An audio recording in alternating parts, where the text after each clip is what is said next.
yesterday? Ma'am कल कुछ पढ़ाई नहीं था. Yesterday we discussed about the breastfeeding guide in health professionals, about the breastfeeding.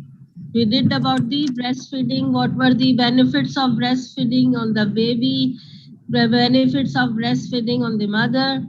Now today we are going to discuss about the change in bone density with lactation. What happens to the bone density? Okay. Now after pregnancy, as the lactation begins, the woman now baby starts. There is this process of the lactation is started, and the milk which demands the increased calcium, right? So there is the demand for the calcium in order to make the milk. So what is the average daily loss of this calcium into the milk? Breast milk is 210 milligram, although daily loss as great as 1000 milligram of calcium have been reported in some nursing women who have got the twin babies, who has to breastfeed the two babies. As much as 1000 milligram of the calcium is lost from the mother for the breast milk of the baby. So what is the average blood loss? This calcium loss is 210 milligram, right? So now, what is the There is a background that pathophysiology. What is the pathophysiology during the pregnancy and lactation? How the calcium requirement is, the demand is fulfilled by the increase in the calcium from the calcium absorption from the intestinal tract, and also there is the loss of the bone. The calcium is lost from the bone to make the demand, this increasing demand of the calcium. So bone loss during the pregnancy and lactation is a result of the hormonal changes. What are the hormonal changes which are responsible for the increase in the calcium requirement and providing the calcium to fulfill the calcium in the breast milk? What are the factors? The factors are the increase in the calcium absorption and increase in the calcium provision by the osteoclastic activity, the bone resorption from the bone of the mother.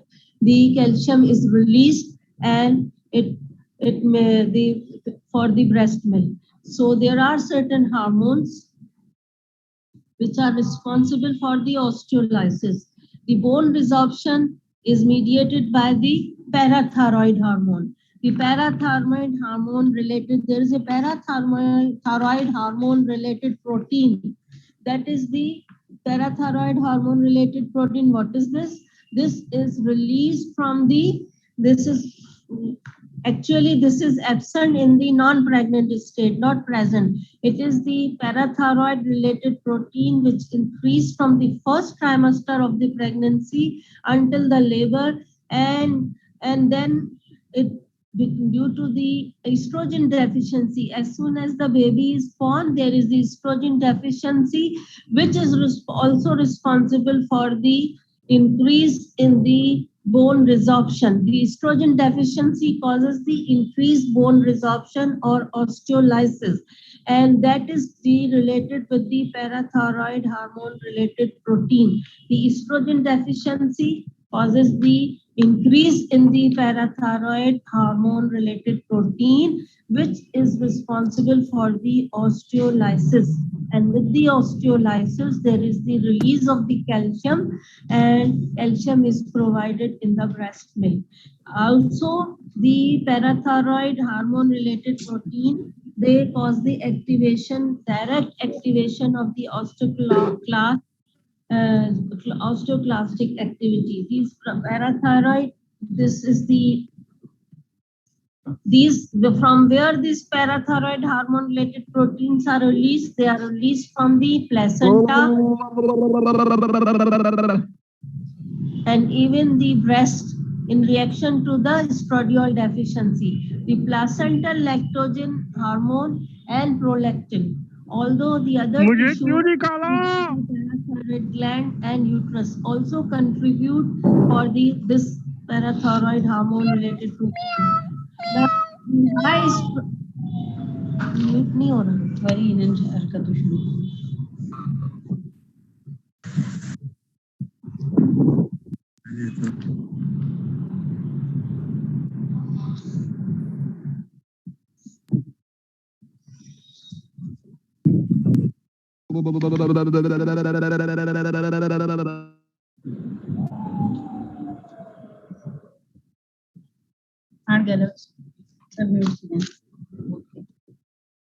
So what are the factors? The parathyroid hormone related protein. The other is the activation of the sympathetic nervous system. That sympathetic nervous system is activated during the lactation, which releases the norepinephrine and epinephrine, which is also responsible for the osteoclast. There is the increased osteoclastic activity and release of the calcium. The other being the this from the uterus, from the parathyroid gland, and from the placenta, from the breast tissue, these parathyroid hormone related proteins. So one is the parathyroid hormone related protein, the other being the from the sympathetic nervous system, the norepinephrine is released, and the third is the oxytocin. From the oxytocin, that also release the osteoclastic activity is increased with the oxytocin, which is released from the posterior pituitary gland. So all these factors are responsible for the increase in the osteoclastic activity of the bones and release of the calcium, and the calcium, which is the rich source in the breast milk. So this was about the this pathophysiology of the. Now you can see in this diagram, there is the sympathetic nervous system. From the sympathetic nervous system, the norepinephrine and neuropeptides are released, which causes the act on the bones and causes the increased release of the calcium.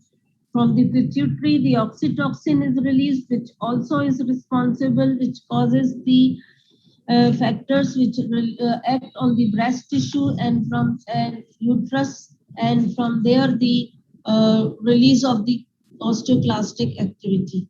And the other is the parathyroid hormone related protein, which is released from the breast tissue, also from the placenta, from the parathyroid gland, from the uterus, and all these act over the bones and release the causes the osteoclysis and the release of the calcium.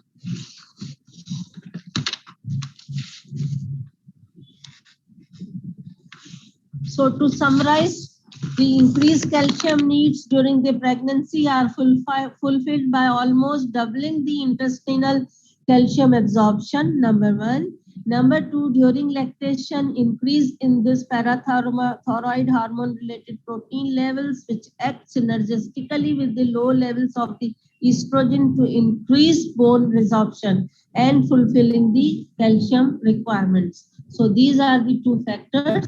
Now, what are the sites? The lactation is associated with what are the effects on the bone mineral density? It has been seen that during the lactation, there is a decrease in bone mass, particularly at the trabecular rich sites, which are the spine and the hip. So spine and the hip bone is the site from where there is the decrease in bone mass, bone mineral density is noted. And the rate of the bone loss is, with mean bone loss rate is 4% loss of the lumbar spine bone mineral density reported after only 3 months of the feeding. So within 3 months of the exclusive breastfeeding, it has been seen that there is a 4% loss of the bone mineral density. So there is the loss of bone mineral density at the trabecular side, that the spine and the hip, it has been noted. within 3 months. Now, serial measurements of the bone mineral density during the lactation have been shown that there is a fall it is between the 3 to 10% in women after 2 to 6 months of the lactation. From the sides, the bone sides are the lumbar spine, hip, femur, and distal radius, with a smaller loss at the other sides of the body. So what are the common sites? The 3 to 10% loss within the 2 to 6 months of the lactation, and the sides of the bone are lumbar spine, hip, femur, and radial bone, distal radius. The loss in women occurs at a peak rate of 1 to 3% per month, exceeding the 1 to 3 and in a postmenopausal woman it is noted 1 to 3% per year, but in a lactating woman it has been noted 1 to 3% per month. So this is the bone effect of the bone mineral density in lactation.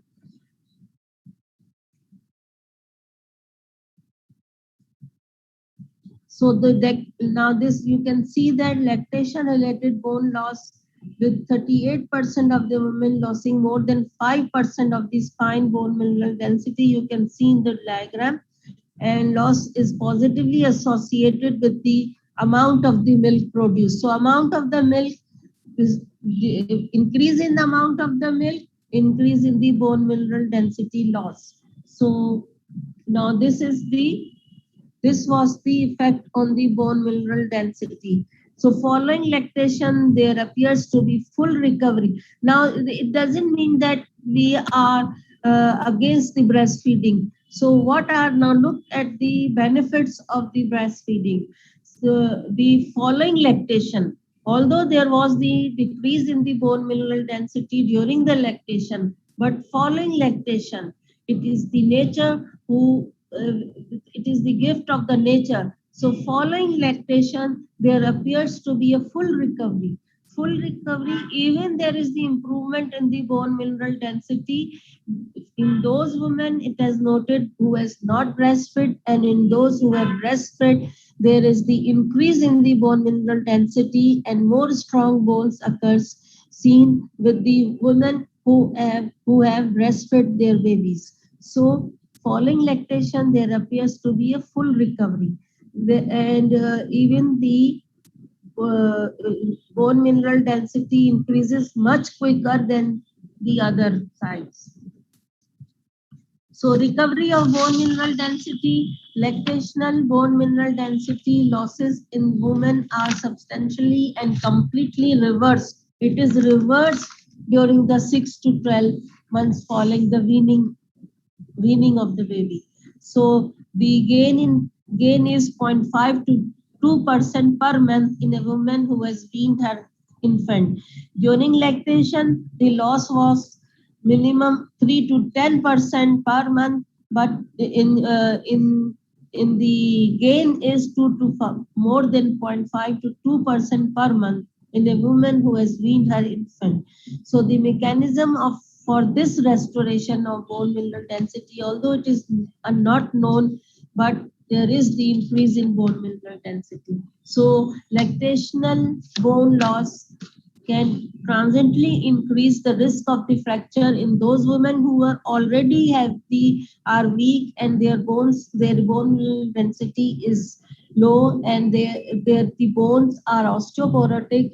In those women, there is the slight increased risk of the fracture while they are feeding their babies. Otherwise, there is no any increased risk of the fracture. So the long-term effects of pregnancy and lactation are the in later life, it has been examined that overall small site-specific benefits to bone mineral densities observed, and in terms of long-term clinical consequences, parity and lactation were not found to be associated with the increased fracture risk. So these are the benefits of the lactation, and there is no any hazard in breastfeeding. Now, the relation of osteoporosis and lactation is there is the bones which are already osteoporotic. The women who has got they are already calcium deficient and they have already depleted bone mineral density and they are already osteoporotic. In those cases, with the feeding, there is the risk of the fracture, and otherwise there is no any effect.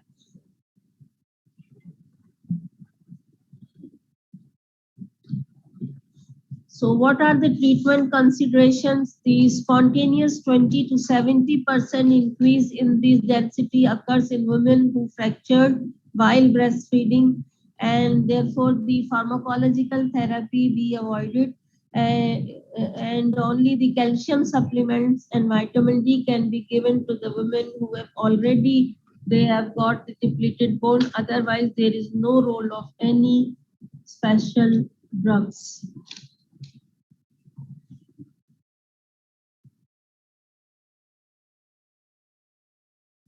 Tips to keep bones healthy during pregnancy, breastfeeding, and beyond is balanced diet with adequate calcium, regular exercise, and a healthy lifestyle for the mother is good for the mothers and their babies.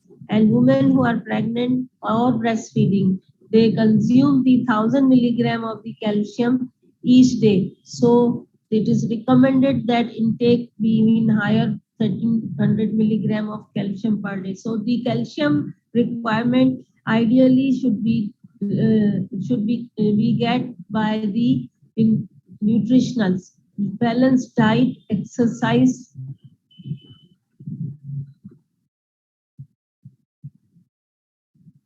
and good source of the calcium we can obtain from the dairy products like the milk, yogurt, cheese, dark green vegetables, tofu, almonds, foods fortified with the calcium such as orange juice, cereals, and breads. It was all about the good diet, nutrition support for the calcium. So it is not that only we give the calcium supplements in a drug form, in a tablet form, but it is good to obtain the calcium from the healthy lifestyle and also avoiding the smoking and any alcohol intake. So it is possible to consume the enough milk or other foods that contain calcium. It is reasonable to take the calcium supplement in those who do not consume the milk or who have got the allergy with the milk or intolerance with the milk, so we can give them the calcium supplements.